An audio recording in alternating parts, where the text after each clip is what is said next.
Hey guys, I'm going to do a tutorial today on simplifying radicals. So first I want you to know the parts of a radical. So here's an example. I have what is 3 radical 5, and some folks say 3 square roots of 5. Square root, radical, same thing. The number out in the front is called a coefficient. We have coefficients in front of variables, and we have coefficients in front of radicals. The 5 that is underneath of the radical sign is called the radicand. So as long as you know the parts that I'm referring to, then you should be okay, because I'll use words like coefficient and radicand and radical, or I may just say outside, inside, outside, under, so that way you know where I'm at when I'm looking at the radicals. All right, to simplify, because today we're just going to talk about simplifying simple radicals, just one radical. We'll talk about multiplying, adding and subtracting and dividing in another video. But right now, I just want us to be able to simplify a radical. To do that, we use factor trees. And I know you've talked about factor trees before. It's where you take a number and you break it up into its prime numbers. And once you do that, you're going to look for numbers that are the same. Okay, we're going to look for pairs of numbers. That's two numbers that are alike. And we're going to circle those pairs, and we're going to put those numbers on the outside of the radical. And then whatever's not circled goes back under the radical. Best way for this to make sense is to look at an example, because right now you're probably like, what? All right, so let's take a look at the square root of 18, or radical 18, and I'll say them both ways, square root, radical, same thing. What we're going to do is we're going to break up the 18, and you want to make sure your trees don't look like they've been in tornadoes or hurricanes. You want to make sure you can read your tree, because if you can't see your numbers, then you can make a mistake that way. So neatness definitely counts here. All right, so I can start off 18 several different ways. Okay, you just pick two numbers that multiply to give you 18, like 2 and 9. You could have done 3 and 6. I wouldn't have done 1 and 18 because you're not going anywhere there. All right, so 2 and 9 make 18, and I can keep breaking this up till I can't anymore with my composite numbers. That's a number you can break up that's got more factors other than 1 in itself. So 9 breaks into 3 times 3. And now that I've got only prime numbers, I can't break up my 2, because we're not going to start with this 2 and 1 business, or the 3 and 1, because then that you can just keep going on forever like that. So I have my prime numbers 2, 3, and 3. So I'm going to get rid of my composite numbers, the numbers I was able to break up. I'm going to get rid of those because I don't want to accidentally pull those numbers into my answer, because if I do, then my answer is going to be wrong. So I only want to focus on my prime numbers. So if you look, I've got 2, 3, 3, and I'm looking for numbers that match. And if you see a pair, you want to circle it. So I have a pair of 3s. Last step, put your pair on the outside of your radical. So now that is my coefficient. Put your radical up, and whatever's not circled, remember I got rid of the 18 and the 9, so they don't count. Whatever's not circled goes under the radical. So that is that. Pair of 3s goes on the outside, my 2 goes under. It's that simple. Let's take a look at another example. We'll get a bigger number here. What about 80? So we want to figure out what times what gives me 80. And I know somebody watching this video is going, 8 times 10, 8 times 10. So I hear you. I'm going to put 8 times 10. And then I can keep going. 8 breaks into a 2 and a 4. 4 breaks into a 2 and a 2. Want to make sure your tree you can read. Now the 10 I can come back up to and break that up. And I think I can break up nothing else. So I want to go through and scratch out my composite numbers, the numbers I broke up. Get rid of them. We don't want to accidentally use them. So I broke up my 80, get rid of it. Broke up my 8, got rid of it. Broke up my 10, got rid of it. Broke up my 4, got rid of it. So now I'm only able to see my prime numbers. And I want to circle my pairs of numbers that match. So I have a pair of 2s. I have a second pair of 2s. And that is it. Because I have multiple pairs this time, whereas the first example I only had one pair, that was easy enough, just put it outside. But I have 2 pairs of 2s. So what I've got is 2 times 2, because I have 2 pairs of 2s. And so we say 2 times 2 is 4. So that goes on the outside. I only have 1 left over, so that goes under the radical. And that is my answer. So if you have multiple pairs, you will multiply those pairs together. Does that make sense? All right. Let's take a look at another example.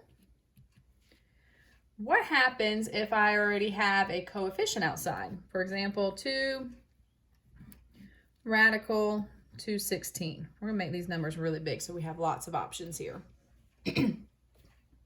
So this one's got a coefficient on the outside. We'll get to that in just a second. We're going to only break up the radicand. We don't ever break up coefficients. They're just outside chilling for now. So what times what gives me 216? Well, I think I can put 3 into that. 3 times, well, 3 goes into 21 7 times. 3 goes into 6 2 times. So I get 3 times 72. 72. Well, I know my 9 times, so that's 9 times 8. 3 times 3. 2 times 4.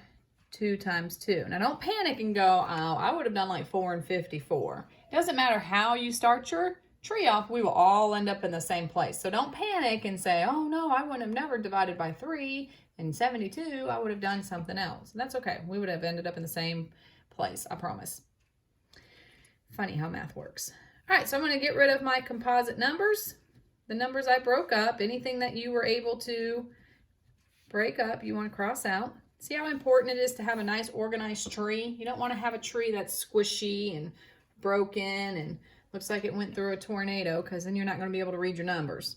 Nice organized tree. All right, so it looks like I have a pair of 2s. And please note, your numbers don't have to be next to each other. I could have said this 2 and this 2. They don't have to be next to each other. Like, for example, I'm going to take this 3 way up here and that 3 there. So I have a pair of 3s, a pair of 2s, and this time I have 2 leftovers. I have a 3 and a 2 leftover. Oh boy, multiply those together. Everything gets multiplied. We're not adding, we're not subtracting today, we're multiplying. All right, so what this is, I have a pair of 2s, a pair of 3s, and remember that 2 on the outside? So I'm going to multiply my pair of 2s with my pair of 3s, and I'm going to multiply it with that outside number. So 2 times 3 times 2 is what we've got. 2 times 3 times 2. That is going to give us a 12. Remember my leftover numbers that don't have a partner or a pair? You multiply those together. 2 times 3 is 6. So that is my number under the radical. So let that marinate for a little bit. Think about what we just did. Multiply your pairs together. And don't forget about your coefficient on the outside. So all 3 of these get multiplied together. 2 times 3 times 2. And then you have your leftovers. You multiply 2 times 3. That's where the 6 came from. Are we good? All right. And of course, we have variables. I have to have some fun with some variables. So I keep building onto these problems.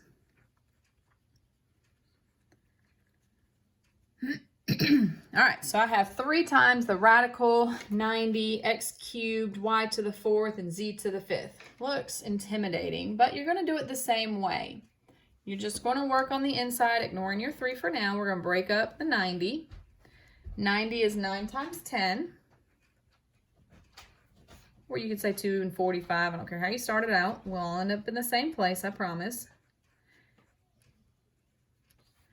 So I can get rid of my 90, get rid of my 9, get rid of my 10 because I broke those up as much as I can.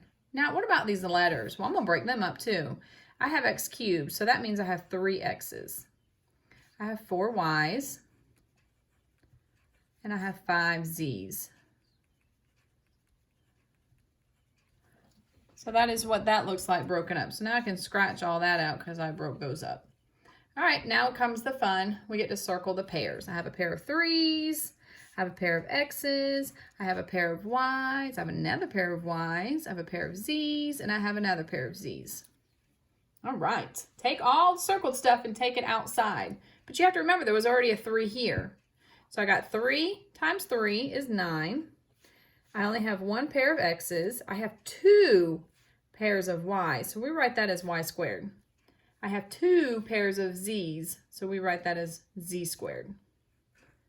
Okay, a little recap. I already have my 3 out here, right? So I had to multiply it with my pair.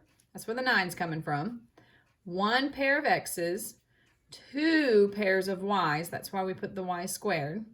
2 pairs of z's, that's why we put the z squared. Now anything that's not been circled, that's the 2, the 5, the x, and the z. 2 times 5 is 10, x, z. All go back under because they didn't have a partner to go outside with. Got to have a partner to go outside with. And that is that. So now you have seen a very simple radical expression simplified. And then here we had multiple pairs, you multiply them together. Here we had a coefficient on the outside with multiple pairs, you multiply them all together. And this one also had two numbers that didn't have a partner, so you multiply those together. And then of course you have this big guy here with all these variables. Just write them out, makes it super simple. Circle your pairs. If you have multiple pairs, that just changes the exponent. I hope this tutorial was helpful, and I will talk to you guys soon. Bye.